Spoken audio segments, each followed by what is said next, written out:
ચાલો આજે આપણે કંઈક અલગ વિષય પર ઊંડાણ ઉતરીએ.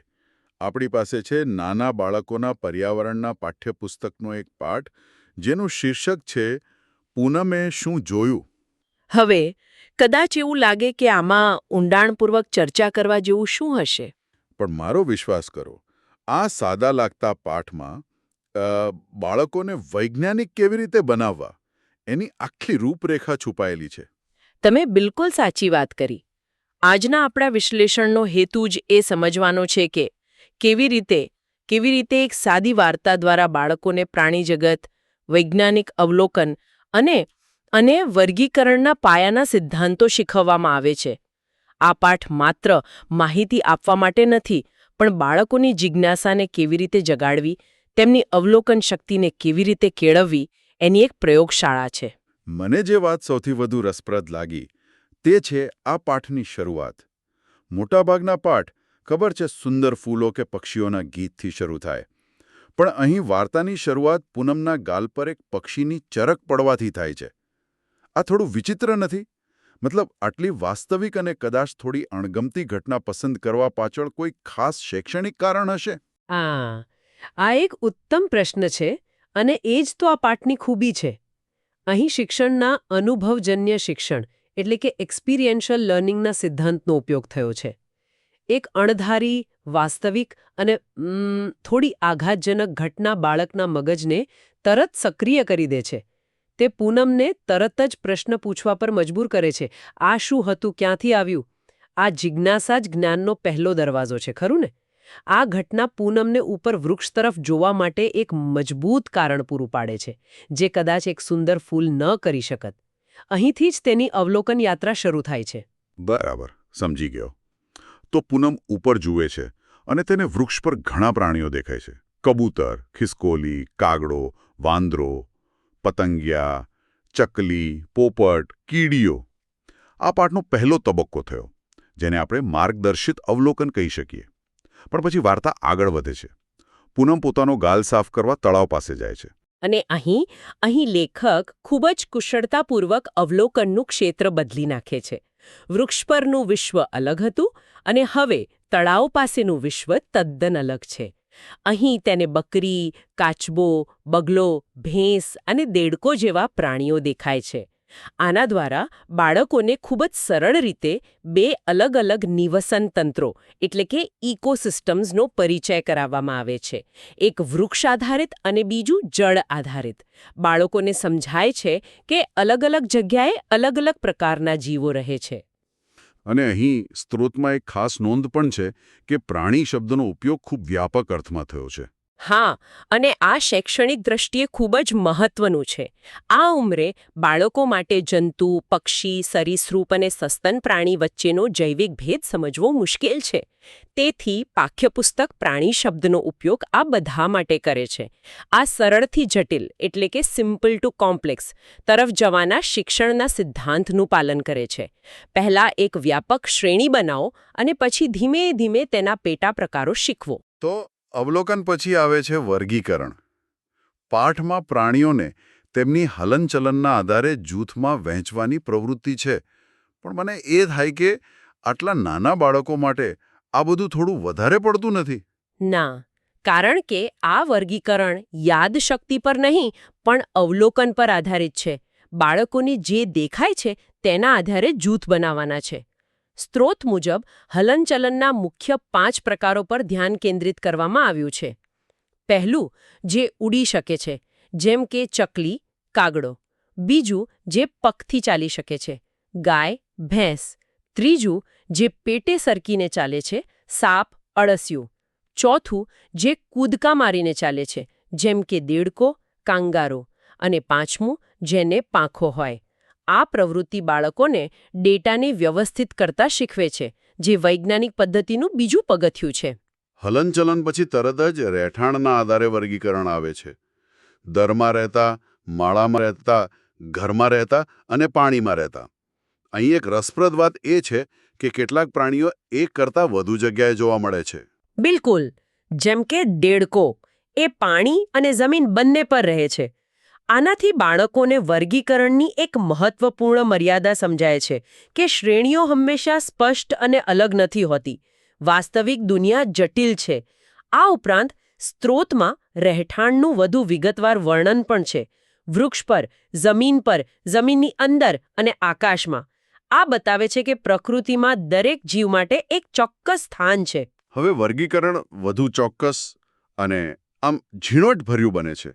હવે બાળકોને પ્રાણીઓને તેમની શારીરિક લાક્ષણિકતાઓના આધારે જૂથબદ્ધ કરવાનું કહેવામાં આવે છે.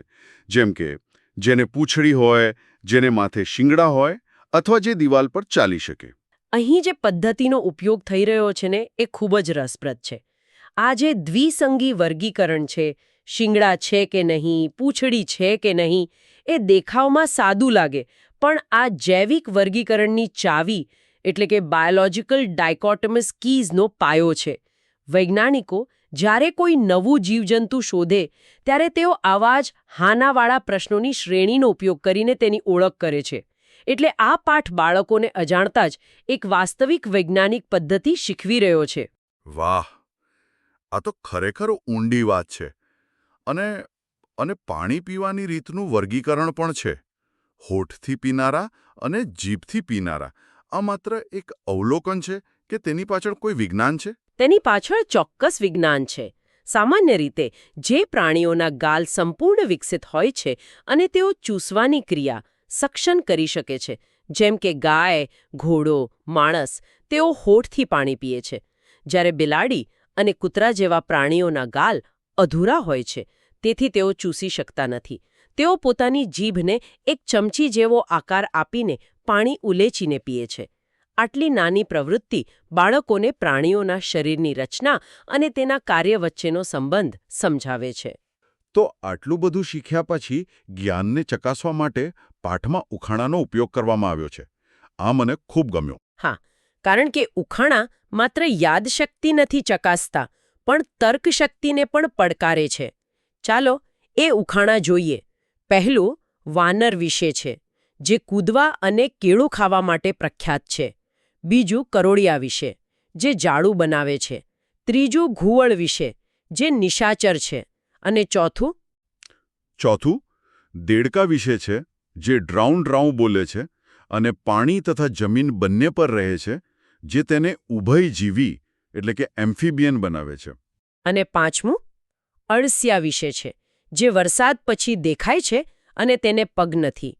અને છેલ્લું કાચબા વિશે છે, જે તેની ધીમી ગતિ માટે જાણીતો છે. અહીં સ્ત્રોત પંચતંત્રની વાર્તાનો પણ ઉલ્લેખ કરે છે. બરાબર. કાચબાના ઉખાણાને સસલું અને કાચબાની વાર્તા સાથે જોડવામાં આવ્યું છે. આ આંતરવિષયક અભિગમ એટલે કે ઇન્ટરડિસિપ્લિનરી અપ્રોચનું ઉત્તમ ઉદાહરણ છે. અહીં પર્યાવરણ વિજ્ઞાનને સાહિત્ય સાથે જોડવામાં આવ્યું છે. આનાથી શિક્ષણ વધુ રસપ્રદ અને યાદગાર બને છે, કારણ કે બાળકો વાર્તા સાથે ભાવનાત્મક રીતે જોડાયેલા હોય છે. અવલોકન અને વર્ગીકરણ પછી પાઠ બાળકોની સર્જનાત્મકતાને પણ પ્રોત્સાહન આપે છે. તેમાં ઘણી પ્રવૃત્તિઓ છે. હા, અને દરેક પ્રવૃત્તિ પાછળ એક ચોક્કસ હેતુ છે. પહેલી છે આંગળીઓનો જાદુ, જેમાં અંગૂઠા અને આંગળીઓની છાપમાંથી પ્રાણીઓના ચિત્રો બનાવવાના છે.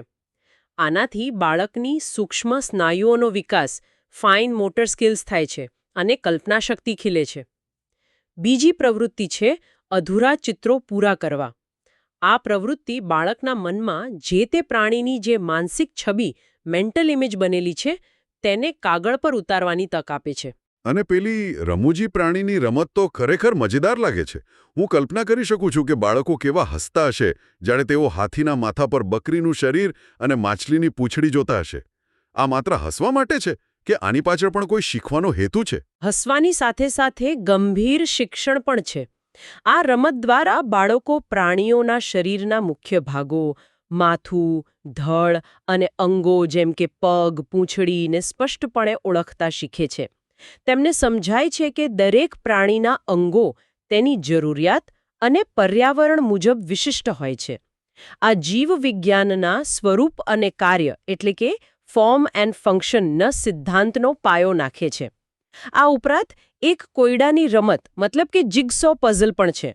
હા, જેમાં પ્રાણીના ચિત્રના ટુકડા જોડીને ચિત્ર પૂરું કરવાનું હોય છે. બરાબર. આ પ્રવૃત્તિ બાળકની અવકાશી તર્કશક્તિ, સ્પેશિયલ રીઝનિંગ અને સમસ્યા નિવારણ કૌશલ્ય, પ્રોબ્લેમ સોલ્વિંગ સ્કિલ્સ વિકસાવે છે.